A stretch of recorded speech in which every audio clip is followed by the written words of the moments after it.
अस्सलाम वालेकुम class. I hope कि आप सब खैरियत से होंगे।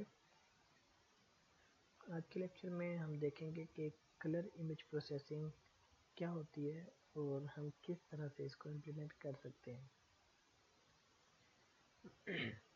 हमारे पास मैटलैब में तो काफ़ी तरह के कलर स्पेसेस मौजूद हैं, जैसे कि HSV है, HSI है, RGB है, CMYK है। लेकिन फॉर दिस लेक्चर हम जस्ट दो ही कलर स्पेसेस को कंसीडर करेंगे, which are HSI and RGB। तो जस्ट थोड़ा सा इंट्रोडक्शन पहले ले लेते हैं कलर स्पेसेस का।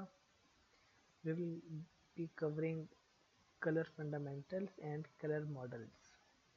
So, in 1666, Sir Isaac Newton discovered that when a beam of sunlight passes through a glass prism, the emerging beam is split into spectrum of colors। और हमारे पास जब लाइट किसी प्रिज्म के ऊपर पड़ती है तो वो डिफरेंट तरह के कलर्स ओमिट करती है। So, the color that human and most animal perceives is an object that are determined by the nature of the light reflected from the object। तो हमारे पास जो लाइट होती है वो वाइट होती है, लेकिन जब वो किसी भी कलर के ऊपर पड़ती है, किसी भी ऑब्जेक्ट के ऊपर पड़ती है, तो उसका जो कलर होता है वो उस ऑब्जेक्ट में से ओमिट होता है, जो कि हमारी आँख देख रही होती है। अब जो लाइट होती है उसमें से कुछ पार्ट ऑब्जॉर्व हो जाता है उस ऑब्जेक्ट में, और बाकी जो लाइट है वो उसको ओमिट करता है, वी सी लाइक जो लाइट आ रही है वो हमारे पास कलरलेस है, लेकिन जब वो किसी ऑब्जेक्ट के ऊपर पड़ती है तो वो उस ऑब्जेक्ट का कलर हमें दिखा रही होती है। For example, green object reflect light with wavelength primarily in the range 500 to 570 nm while absorbing most of the energy at other wavelengths। So, जब इस ग्रीन ऑब्जेक्ट के ऊपर वाइट लाइट पड़ी तो इसने कुछ पार्ट को अब्सॉर्ब कर लिया और कुछ को ओमिट कर दिया, जो कि हमें हमारी आँख जो ह्यूमन आई है वो या एनिमल आईज हैं वो देख रही होती है। सो ये मैंने आपको पहले भी डायग्राम दिखाई हुई है कि जो विजिबल स्पेक्ट्रम है वो हमारे पास 400 टू 700 के दरमियान में होता है वेवलेंथ में। तो इससे 400 बिलो हमारे पास अल्ट्रा वेवलेट आ जाती हैं, और 700 प्लस पे हमारे पास इंफ्रारेड वेव्स आ जाती हैं, जो कि हम नहीं देख सकते होते। तो ultraviolet, X rays, gamma rays, infrared, microwaves, TV, radio, इनकी जो भी रेज हैं, जो लाइट है, वो हम वेव्स जो हैं उनको नहीं देख रहे होते, और हमारे पास जस्ट एक स्मॉल स्पेक्ट्रम है जिसको हम जस्ट देख सकते हैं, परसीव कर सकते हैं using a naked eye. Approximately 66% of these cones are sensitive to red light, 33% to green light, and 6% to blue light। Absorption covers for the different cones have been determined experimentally। अब जो red light है वो सबसे ज़्यादा absorb होती है, फिर green light, फिर ब्लू लाइट। ठीक है। Strongly those do not match the CIE standards for red 700 below nanometre, green की हमारे पास वेवलेंथ ये आ जाती है, और ब्लू की हमारे पास वेवलेंथ ये आ जाती है, as the standards were developed for the experiments. तो ये कुछ वेवलेंथ हमारे पास गिवन है for each colour in basic जो हमारे पास कलर स्पेस है RGB उसमें। ठीक है। और डिफरेंट वेवलेंथ के ऊपर डिफरेंट कलर्स जो हैं वो शो होते हैं। सो 3 basic qualities are used to describe the quality of a chromatic light source। एक है radiance, the total amount of energy that flows from light source। जो भी लाइट सोर्स हमारे पास है उसमें जो एनर्जी ट्रांसफॉर्म हो रही होती है, that is called radiance। luminance, the amount of energy an observer receives from the light source। अब जो ऑब्जर्वर है, जो ऑब्जेक्ट है, जो उसको एनर्जी फील होगी, जो उसको जो नोट करेगा, that is luminous. And brightness एक सब्जेक्टिव टर्म है that embodies the intensity of light, कि हमारे पास लाइट किस तरह की आ रही है, उसकी इंटेंसिटी कम है तो हमारे पास ऑब्जेक्ट जो है वो थोड़ा सा डार्कर होगा, क्लियर नहीं होगा। अगर उसकी इंटेंसिटी बहुत ज़्यादा है तो वो बहुत ज़्यादा ब्राइट हो जाएगा। So this will be a subjective term कि हमारे पास लाइट की इंटेंसिटी क्या होगी। Specifying color systematically can be achieved using the CIE chromacity diagram. On this diagram, the x-axis represents the portion of red and y-axis represents the portion of green. हमारे पास x axis पे red होगा, y axis पे green होगा, लेकिन blue axis जो है वो हम कैलकुलेट कर सकते हैं z is equal to 1 minus x plus Y. तो ये हमारे पास है एक ग्राफ जिसपे x एक्सिस रेड है, y एक्सिस ग्रीन है, और जो b है उसको हम कैलकुलेट कर सकते हैं using the equation mentioned earlier. 62% green, 25% red and 13% blue. Green colour में हमारे पास सिर्फ ग्रीन जो है वो 62% होता है, सिर्फ रेड 25% होता है और 13% ब्लू होता है। जबकि रेड में हमारे पास 32% ग्रीन होता है, 67% रेड और 1% ब्लू होता है। और जो ब्लू की रेंज है वो बहुत ही कम होती है हर कलर में। Any color located on the boundary of the chromacity chart is fully saturated. The point of equal energy has equal amount of each color and is the CIE standard for the pure white. Any straight line joining two points in the diagram defines all the different colors that can be obtained by combining these two colors additively. अगर हम कोई भी line एक draw करें किसी भी colour के दरमियान में, तो उस लाइन के ऊपर सपोज मैं ग्रीन से गोल्ड तक एक लाइन ड्रॉ करता हूँ, तो इस लाइन पे जो भी कलर लाई कर रहे होंगे वो कैसे बन रहे होंगे, ग्रीन और गोल्ड के कलर कोड जो भी हैं उनको ऐड करने से।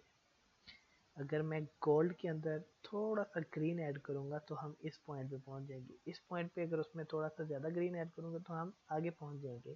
इसी तरह से जब गोल्ड में फुली तौर पे ग्रीन ऐड कर देंगे तो हमारे पास यहाँ पे जो भी कलर है वो आ जाएगा। तो किसी भी लाइन के ऊपर अगर हमारे पास हम दो कलर्स के दरमियान में एक लाइन ड्रॉ करें तो उस लाइन में हमारे पास जो भी कलर आते हैं वो एडिशन, उन दोनों कलर्स की एडिशन से हम ऑब्टेन कर सकते हैं। अब ये तो होगी बात दो की, लेकिन हम इसी तरह से कलर तीन तरह के पॉइंट्स को कंसीडर करके भी जनरेट कर सकते हैं। जैसे कि हमारे पास RGB कलर्स आते हैं जिसमें तीन चैनल्स होते हैं। This means that the entire colour range can not be displayed based on the any three colours.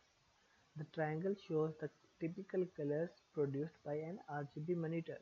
तो ये जो ट्रायंगल बन रही है, सॉरी, ये वो कलर हमें दिखा रही है जो कि हमारे पास एक टिपिकल RGB मॉनिटर शो करवाता था, जो कि लिमिटेड हैं। अगर हम जस्ट G और B और R की बात करें तो हमारे पास लिमिटेड कलर्स हैं जिसमें वेरिएशन ज़्यादा नहीं आ रही। इसी तरह से R और G की बात करें तो हमारे पास वेरिएशन ज़्यादा नहीं आ रही। G और B की बात करें तो हमारे पास वेरिएशन ज़्यादा नहीं आ रही, स्ट्रेट लाइंस हैं। लेकिन जब जैसे जैसे हमारे पास रास्टर डिवाइसेस इंक्रीज होती गई, इन्हेंस होती गई, तो हमारे पास कलर्स भी इम्प्रूव होते गए। तो ये जो रैंडम शेप बन रही है, this is how the colour printer achieve the quality. अब यहाँ पे आप देखें कि स्ट्रेट लाइंस नहीं है, दैट मीन्स कि हम टिपिकल कलर्स नहीं गेट कर रहे, हमारे पास एक कर्वी शेप आ रही है। दैट मीन्स कि हम कलर प्रिंटर्स जो कि हाई क्वालिटी कलर प्रिंटर्स हैं उसमें डिफरेंट कम्बिनेशन भी ट्राई कर सकते हैं। सो दैट मीन्स कि कलर प्रिंटर्स की जो रेंज है वो ज़्यादा है टिपिकल RGB मॉनिटर से कलर्स को शो करवाने में। सो हम जस्ट दो को कंसीडर करेंगे। There are many color models, color spaces, RGB, HSV, HSI, Lab, CMYK, लेकिन हम जस्ट इन दो को कंसीडर कर रहे हैं, RGB और HSI। और RGB का मैंने आपको इस कोर्स में हम बहुत ज़्यादा हमने कवर भी किया है, हम RGB इमेजेस के ऊपर हमने कोडिंग वगैरह भी की है, सो इसका आपको आइडिया होगा पहले से ही। In the RGB color model, each color appears in its primary spectral components of red, green and blue. The model is based on Cartesian coordinate system. RGB values are at three corners.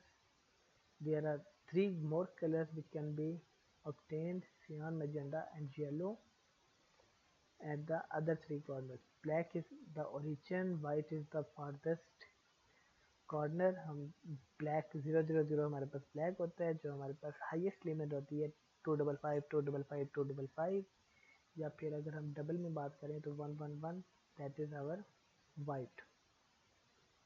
Different colours are points on the inside of the cube represented by the RGB vectors. तो इसकी अगर हम representation की बात करें तो हमारे पास red Z axis पे है, ग्रीन एक्स एक्सिस पे है, ब्लू वाई एक्सिस पे है। For red just red on है, बाकी दो बिट्स ऑफ हैं। फॉर ब्लू ब्लू ऑफ है, बाकी दो बिट्स ऑफ हैं। और फॉर ग्रीन ग्रीन ऑन है, बाकी दो बिट्स ऑफ हैं। इसके अलावा अगर हम जस्ट ब्लैक और वाइट में जाएं तो वो हमारे पास ग्रे स्केल भी हो सकती है और बाइनरी इमेज भी हो सकती है। एंड देन अगर हम अदर एंड्स पे जाएं तो हमारे पास सियान, मैजेंटा और येलो कलर भी जनरेट हो सकते हैं using the RGB colour space. ये इसका ओवरऑल एक व्यू है जो कि हमें कलर्स को दिखाता है कि कितने कलर्स किस तरह से किस कम्बिनेशन के थ्रू बन सकते हैं using this representation. Images represented in the RGB color model consist of three components, one for each primary color. When fed into a monitor, these images are combined to create composite color images. ये मैंने आपको बताया हुआ है कि हमारे पास RGB के channels होते हैं तीन, रेड, ग्रीन और ब्लू, और वो एक दूसरे के ऊपर इस तरह से प्लेस्ड होते हैं कि वो डिफरेंट कलर्स को जनरेट कर रहे होते हैं। The number of bits used to represent each pixel is referred to as the color depth. A 24-bit image is often referred to a full color image as it allows 2 power 8 whole power 3 is equals to this much colors. अगर हमारे पास 64-बिट image होगी तो वो इतने colours दिखा सकती है RGB के। अगर हम उसमें एक एक पिक्सल को कलर करें तो हमारे पास इतने पिक्सल्स आएंगे जो कि उस बिट को अच्छी तरह से उस बिट में उस इमेज में हर बिट के को यूज़ करते हुए हमारे पास कलर जो हैं वो शो हो सकते हैं। तो ये एक और उसकी रिप्रेजेंटेशन है हमारे पास RGB कलर मॉडल की। सेंटर में ब्लैक एंड वाइट है, ब्लू रेड ग्रीन है, येलो मैजेंडा और सियान है, और अगेन हमारे पास टोटल नंबर ऑफ कलर्स कितने हैं इसमें, right. So these are different cubes for RGB color. This is also a cube. और हमारे पास रेड, ग्रीन और ब्लू तीन चैनल्स होते हैं। ये जब मर्ज होते हैं और कलर मॉनिटर इनको प्रोसेस करता है तो हमारे पास एक RGB इमेज जो है वो शो होती है। The HSI color model. RGB is useful for hardware implementation that is related to the way in which the human visual system works. However, RGB is not particularly intuitive way in which to describe colors. तो हमारे पास एक और colour space आ जाती है जिसको हम कहते हैं HSI, और इसके अंदर तीन कंपोनेंट्स होते हैं: hue, saturation and brightness. RGB is for color generation, but HSI is great for color description. अगर आपने इमेज बनानी है तो RGB की जो कलर स्पेस है that is effective to generate colour, but अगर आपको कलर्स को डिस्क्राइब करना है तो HSI की जो कलर स्पेस है that is more informative. The HSI model uses three measures to describe colors. Hue, a color attribute that describes a pure color, pure yellow, orange or red. Saturation gives a measure of how much a pure color is diluted. And intensity is the brightness. Brightness is nearly impossible to measure because it is so subjective. Instead, we use intensity. Intensity is the same chromatic notation that we have seen in gray level images. तो grey level images में हमारे पास intensity क्या होती है कि जैसे जैसे हम ब्लैक की तरफ बढ़ते हैं हमारी जो इमेज है वो डार्कर होना शुरू हो जाती है, जैसे जैसे हम वाइट की तरफ जाते हैं हमारी जो इमेजेस हैं वो लाइट होना शुरू हो जाती हैं. ठीक है, तो यहाँ पे हम ओके वो फार्मूला आ गया. The intensity can be extracted from RGB images, which is not surprising if we stop to think about it. ये जस्ट थ्योरी है, आप इसको थोड़ा सा पढ़ लीजिएगा. अगर मैं फार्मूला के ऊपर आता हूँ, हम RGB से HSI और HSI से RGB की जो स्पेसिस हैं उसमें शिफ्ट कर सकते हैं. तो the formula is this, converting from RGB to HSI. RGB में हमारे पास 3 चैनल्स होते हैं, R, G और B. उनकी वैल्यूज हमारे पास गिवन होती हैं, ठीक है, पिक्सल वैल्यूज. और HSI में भी हमारे पास 3 ही चैनल हैं, H, S और I. तो जब हमने कन्वर्ट करना है RGB से अपनी इमेज को HSI में, तो हम जो H चैनल है वो किस तरह से कैलकुलेट करेंगे, वो होगा इक्वल्स टू थीटा अगर P हमारे पास लेस देन और इक्वल्स टू G हो, और वो इक्वल होगा H 360 minus theta if B is greater than G. और थीटा को हम कैसे कैलकुलेट करेंगे, cos inverse of this using this formula हम अपना थीटा कैलकुलेट करेंगे. और सेपरेशन हमारे पास, सेचुरेशन हमारे पास कैसे आएगी, 1 माइनस 3 ओवर RGB और मल्टीप्लाई होगा जो भी RGB में से मिनिमम है उसके साथ. और इंटेंसिटी हमारे पास आएगी RGB की average 1/3 divide into R plus G plus P. तो ये 3 फार्मूलाज हैं जिनके थ्रू हम HSI की वैल्यूज़ कैलकुलेट कर सकते हैं अगर हमें RGB की वैल्यूज़ गिवन हो तो. HSI से RGB में हम वापस भी जा सकते हैं. अभी हमने देखा था कि RGB से HSI में जाने का तरीका, तो अब हम देखते हैं HSI से RGB में जाने का तरीका. हमारे पास जब HSI इमेज गिवन होगी तो HSI के चैनल्स की वैल्यूज़ गिवन होगी, हमने वहाँ से RGB की वैल्यूज़ जनरेट करनी है. सो R की वैल्यू हमारे पास आएगी I into 1 plus S cos H divided by cos 30 minus H. G की वैल्यू हम इस तरह से निकाल सकते हैं, P की वैल्यू हम इस तरह से निकाल सकते हैं. Only when our RG factor is between 0 to 120. और जब हम GB के सेक्टर 120 से 240 के दरमियान में होगा तो हमारी जो इक्वेशंस हैं वो चेंज हो जाएंगी. और अगेन जब हम 240 से 360 तक जाएंगे तो हमारे पास इक्वेशंस जो हैं मज़ीद चेंज हो जाएंगी to calculate the RGB values. तो ये कुछ इमेजेस हैं. RGB कलर क्यूब है. जब इस RGB में से हमने HSI को निकाला तो ये कुछ इस तरह से शो हुआ.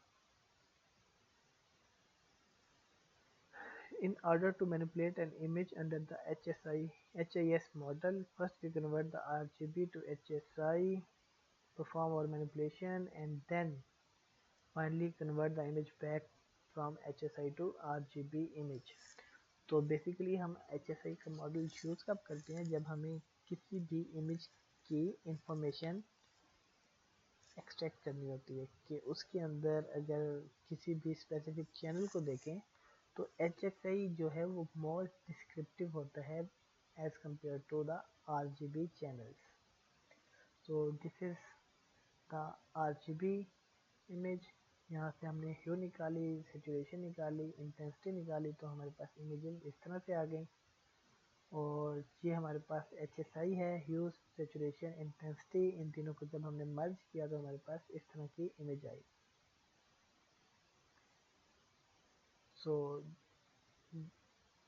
ये कुछ इमेजेस हैं डिफरेंट तरह की। RGB थी, उसको HSI में कन्वर्ट किया तो HSI थी, इसको RGB में कन्वर्ट किया तो इस तरह से आ गई। और ये भी कुछ एग्जांपल्स हैं HSI और RGB की। इसके अलावा यहाँ से कुछ थ्योरी स्टार्ट हो जाती है, ये आप लोग एक दफ़ा देख लीजिएगा।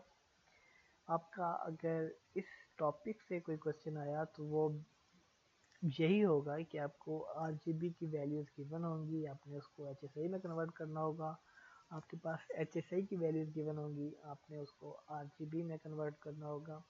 इसके अलावा आपको मैं दो टॉपिक्स जो हैं वो आपने सेल्फ स्टडी करनी है, जिसमें एक आ जाती है, सॉरी, तीन कलर स्पेसेस आपने सेल्फ स्टडी करनी है, जिसमें आ जाता है HSV। अभी हमने HSI पढ़ी है, तो आपने जो खुद से टॉपिक करनी है वो है HSV। मैं यहाँ पे टाइप भी कर देता हूँ।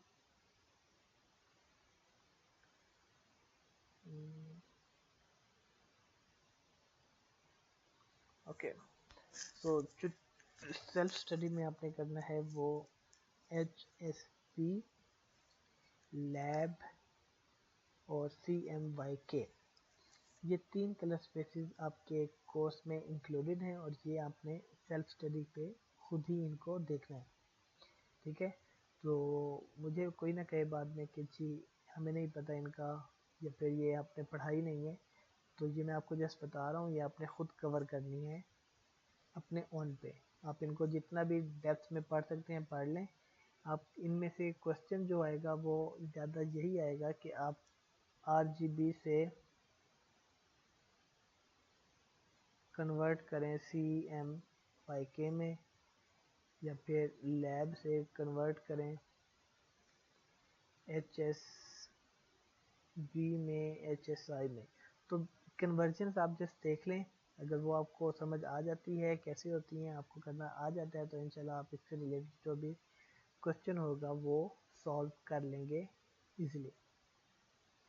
ठीक है, तो इस थ्योरी को भी आप पढ़ लीजिएगा। अगर आपको लगता है कि जो स्लाइड्स हैं बेसिकली इसमें जस्ट इमेजेस ही गिवन है, तो जस्ट एक दफ़ा गो थ्रू इसको कर लेना पूरी स्लाइड्स को।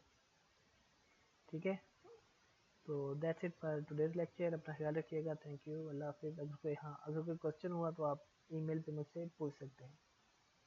ठीक है, अपना ख्याल रखिएगा। अल्लाह हाफिज़।